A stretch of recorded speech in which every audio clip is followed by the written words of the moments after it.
Welcome to Board with Life News for August 20th. Today I'm going to talk about the expansion for Keyflower, the new game World of Yo-Ho, a ton of Fantasy Flight news that they announced at Gen Con, so make sure you stay tuned for that, especially if you like Star Wars, and the Kickstarter for Compounded Geiger expansion. We just got back from Gen Con, we're still recovering, so this is a long news thing and I'm going to do my best to kind of barrel through all of it as best I can to not overstay my welcome. But we got back from Gen Con, it was great. It was such a rad experience. I'm going to answer a bunch of Gen Con questions at the end of this, so look at that if you're into that kind of thing. All right, into board game news. Up first, Keyflower is getting its second expansion, and this is going to be Keyflower Merchants.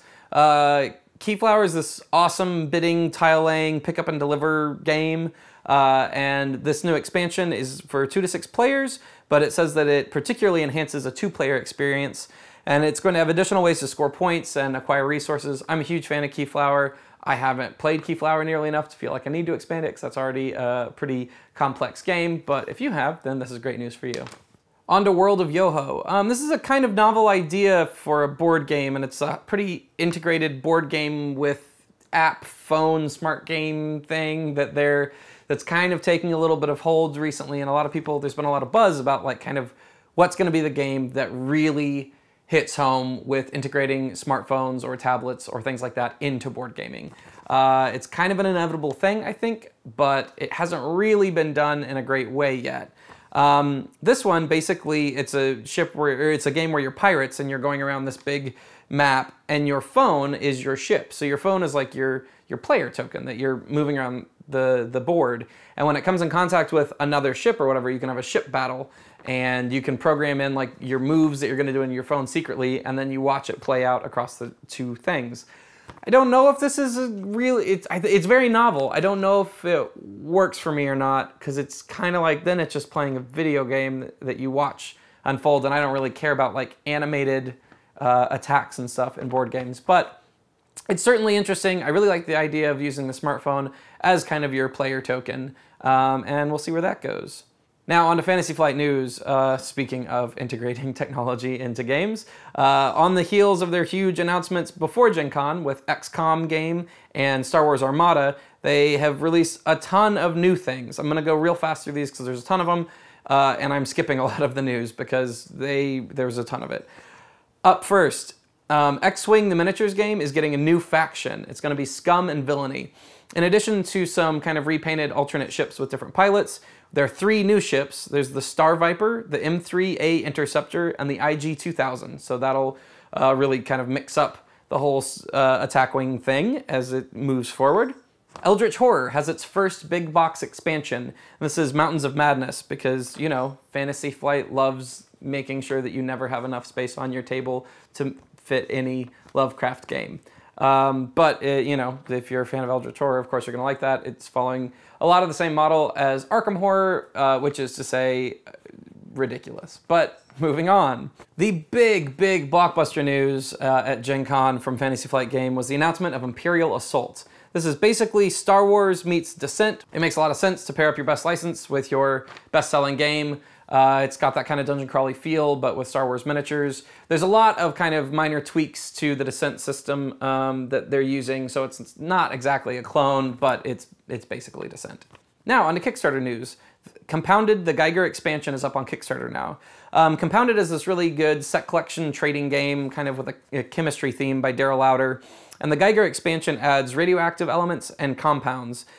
So this means that their elements that's radioactivity will increase, so players sometimes have to work together to lower the radioactive levels of elements and such. So it adds this kind of new dynamic with player interaction and having to like team up.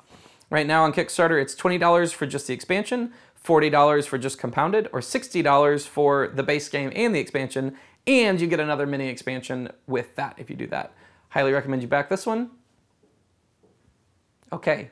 All right, that's the news for this week. Thanks for tuning in. Make sure you subscribe. We have new videos every week. We do all sorts of stuff. Like us on Facebook, follow us on Twitter, all that jazz. So since I didn't get to play nearly as many games as I wanted to at Gen Con, I'm not going to do like a whole post-Gen Con video as a separate thing, but I am going to do it a rundown of a bunch of the questions that you guys have asked me. So I'm just going to blow through these. First up, At Senor Bob via Twitter says, what's the craziest thing you guys did this year at Gen Con? We didn't get like insane or anything, but we did sleep 6 to a room with 1 bed. So that was kind of stupid of us. At WG Tabletop asks, what was your favorite game at Gen Con? Again, I didn't get to play nearly as much as I wanted. I really liked Lagoon. I really liked Sheriff of Nottingham. I really liked Five Tribes. So of the ones I played, those are probably my top ones. At Jalis322 asked, how was Gen Con? Would you change anything about it if you could? Gen Con was fantastic, and me personally, what I would change about my own experience, this isn't about the con, but I would have played more RPGs, more of the indie RPGs that I really wanted to get to play, and I just didn't have time to. At Oso Hombre asked, what was the most awkward experience you had at Gen Con? So when we're at conventions and stuff, of course, people come up to us and, you know, introduce themselves and meet us and take photos and say they like the show, and all that's great, and I love meeting fans. It's super, super awesome. But sometimes it's a little weird, and this is an example of that. I was on the dealer's floor, and I was walking in the huge crowd, and I heard a whisper behind me of somebody talking to the person next to them, and they're like, oh, that's that guy from Board with Life. And so I like did a half turn and kind of like fake looked at some merchandise nearby, kind of inviting them to introduce themselves, and they didn't. They just stood there.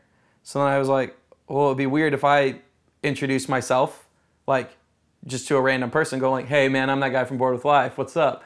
So then I like was like, okay, and then I like turned and like kept walking, and then they just kept walking behind me whispering, and I like turned a corner and they just like kept following me going like, that's that guy, I've seen that guy on the YouTube show. So that was awkward. That was the weirdest experience, I guess.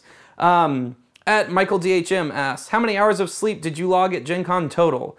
I was there for 4 nights, and I think I slept maybe 15 hours, but we were sleeping 3 people to our bed, so they weren't very restful hours, so certainly not enough. At Beard Gamer asked, favorite and least favorite moment from Gen Con? My favorite moment, our Kickstarter backer dinner. We took a bunch of the people that bid at a certain level or pledged at a certain level on our Kickstarter out to dinner, and that was awesome just to be able to like sit down for a couple hours and like really get to know the fans and stuff. So that was great, but I think our Season 2 preview, we showed a clip from Season 2 and did a panel and stuff, and that was awesome. That was really, really good because people really seem to like it, and that's exciting.